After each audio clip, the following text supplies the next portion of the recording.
ആധ്യാത്മികതയും അനുഷ്ഠാനവും സംഗമിച്ച ചിറ്റലഞ്ചേരി ശ്രീ ചെറുനട്ടൂരി ഭഗവതി ക്ഷേത്രത്തിലെ പ്രസിദ്ധമായ ആറാട്ടുത്സവത്തിന് സമാപനമായി.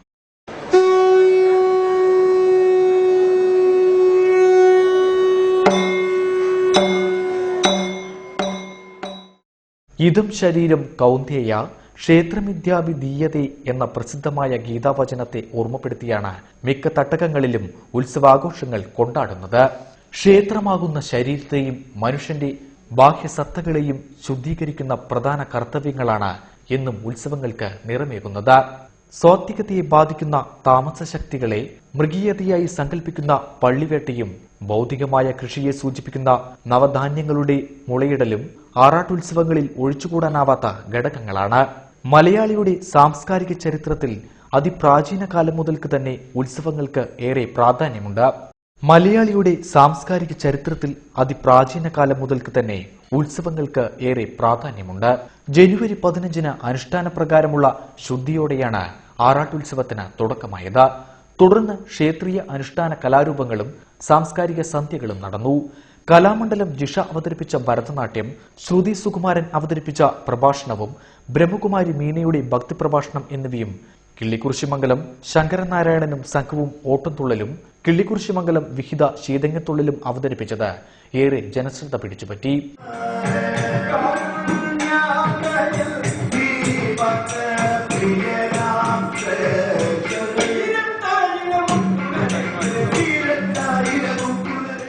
മിക്ക ക്ഷേത്രങ്ങളും ക്ഷേത്രീയ കലകളെ ഉപേക്ഷിച്ച് ന്യൂജൻ കലാരൂപങ്ങൾക്കാണ് ഏറെ പ്രാധാന്യം നൽകി വരുന്നത്.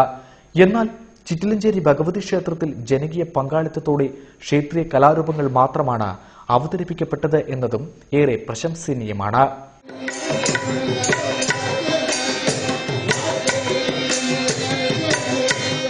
ജനകീയ കൂട്ടായ്മയാണ് ആറാട്ടുത്സവത്തിന് ഇത്രയും പൊലിമ നൽകാൻ സഹായകമായതെന്ന് സംഘാടകർ പറയുന്നു. കേനാത്ത് നായർ സമുദായ അംഗങ്ങൾ ഇവിടെ ഉണ്ടായിരുന്നപ്പോൾ അവർക്ക് കൃഷിഭൂമികൾ ഉണ്ടായിരുന്നു. ഈ കൃഷിഭൂമിയിൽ നിന്ന് കിട്ടുന്ന അഷ്ടാദായങ്ങൾ കൊണ്ടാണ് ഇവിടെ ക്ഷേത്രം നടത്തി വരുന്നത്. എന്നാൽ കാലത്തിന്റെ മുന്നോട്ടുള്ള പ്രയാണത്തിൽ കൃഷിഭൂമികളൊക്കെ അന്യാധീനപ്പെടുകയും കേനാത്ത് കുടുംബങ്ങളെല്ലാം അണുകുടുംബങ്ങളായി മാറുകയും കൂട്ടുകുടുംബ വ്യവസ്ഥയിൽ നിന്ന് മാറി അണുകുടുംബമായി മാറുകയും പല പ്രദേശങ്ങളിൽ താമസിക്കുമെന്നതോടുകൂടി ക്ഷേത്രം മുൻകാലങ്ങളിൽ വളരെ ശോചനീയമായ ഒരു സ്ഥിതിയിലായിരുന്നു.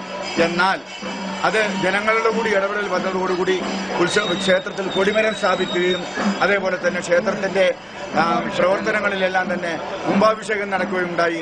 2005-ലാണ് ഈ ക്ഷേത്രത്തിലെ അഷ്ടബന്ധ നവീകരണ കലശത്തോടു കൂടിയുള്ള കുംഭാഭിഷേകം പരിപാടി ഇവിടെ നടന്നത്. ഇതെല്ലാം ജനങ്ങളുടെ സഹകരണത്തോടുകൂടിയും കൂട്ടായ്മയോടുകൂടിയാണ് നടന്നു വരുന്നത് എന്ന് ഈ അവസരത്തിൽ അറിയിക്കുകയാണ്. കൊടിയേറ്റനാൾ മുതൽ ചിറ്റലഞ്ചേരി സ്വദേശിനി ദിവ്യ നയിച്ച നൃത്തസന്ധ്യയും ചങ്ങനാശ്ശേരി ജയകേരള നൃത്തകലാലയത്തിന്റെ തൃശൂലനാഥൻ ബാലയും തൃപ്പുണിത്തുറ ജയഭാരത് നൃത്തകലാലയത്തിന്റെ നളദമയന്തി ബാലയും ഭക്തിഗാനമേളയും ക്ഷേത്രത്തിൽ നടന്നു വന്നിരുന്നു. ആറാട്ടിനോടനുബന്ധിച്ച് കേളി, കൊമ്പ്, കുഴൽപ്പറ്റുകൾ, മുളപൂജ, ശീവേലി, പഞ്ചാരിമേളം, പഞ്ചവാദ്യം തുടങ്ങിയുള്ള അനുഷ്ഠാന ചടങ്ങുകൾ നടത്തുന്നതിലും വൻ ജനപങ്കാളിത്തം ക്ഷേത്രാങ്കണത്തിൽ അനുഭവപ്പെട്ടിരുന്നു.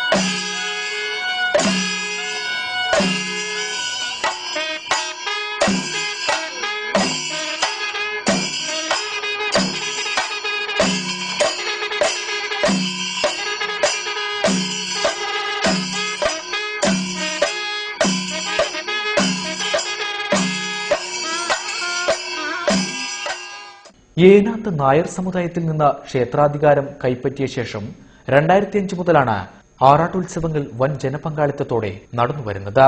വലിയാറാട്ട് ദിനമായ തിങ്കളാഴ്ച പുലർച്ചെ പള്ളിയുണർത്തൽ ചടങ്ങോടുകൂടി ആറാട്ടിന് തുടക്കമായി. 3 ഗജവീരന്മാരെ നിരത്തി പാണ്ടിമേളത്തിന്റെ അകമ്പടിയോടെ നടന്ന എഴുന്നള്ളത്തിലും കൊടിയിറക്കത്തിലും വലിയ ആറാട്ട് സദ്യയിലും നൂറുകണക്കിന് ഭക്തജനങ്ങൾ പങ്കെടുത്തു.